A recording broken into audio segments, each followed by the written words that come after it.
I think in the UK, people are just sort of reckoning now with the existence of anti-Semitism. And I think that that sort of self-interrogation is very difficult for people. I think it's an identity crisis in the UK, people understanding that anti-Semitism does in fact exist.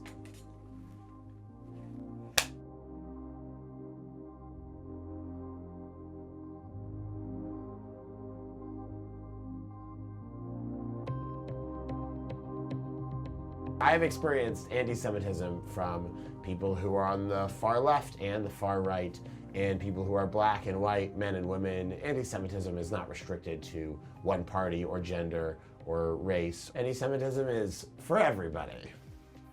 This is a news clip from the late 1950s.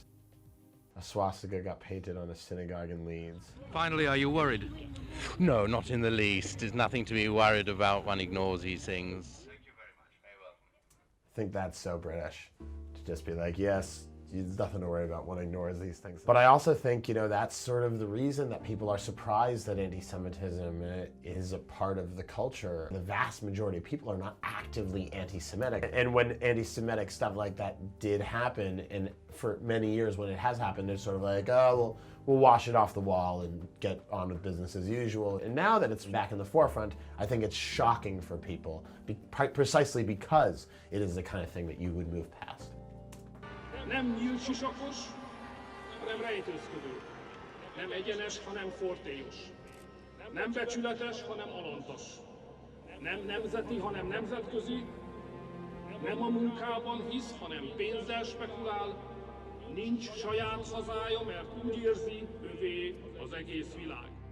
It's so interesting to watch this because this feels like 1930s rhetoric. This Orban speech sums up so much of anti-Semitic rhetoric, because he says, not open but hiding, not straightforward but crafty.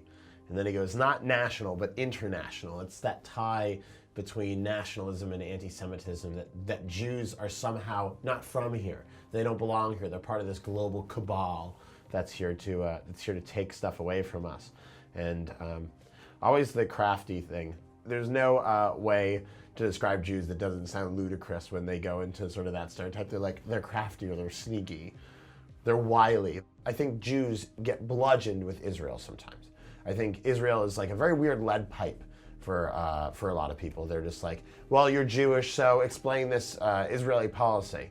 And you're like, well, I don't know if I 100% agree with that policy, because I'm a person with complicated political views, and they're like, well, then do you think Israel shouldn't exist? And you're like, well, no, that's not what I said either. Like, Israel is a very complicated issue, and it is the only sort of Jewish homeland on earth. So for that reason, Jews do have a special affiliation with it. And it is a place, by the way, where I love my time in Israel, because it is one of the only places where I do not feel othered for being Jewish. I've taken issue with many of its policies in the same way that I take issue with many of the UK's policies and many American policies.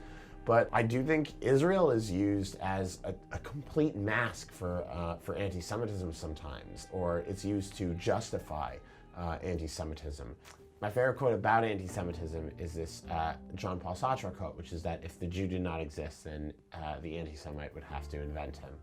And I think about that all the time. I do think that a good way to reduce anti-Semitism is for people to understand that, that Jew is a label, or Jew as a type is a label that is entirely constructed. It doesn't mean that you are, a type of person or a certain way. There is a strong heritage which you may opt into if you so choose. I think it's crucial for people to understand that Jews are complicated in the same way that everybody else is. There are rich Jews and poor Jews, and Jews who are educated and Jews who are not. And if you think all Jews are sort of powerful and educated and rich, I have a bunch of cousins that you should meet, because it's not the case.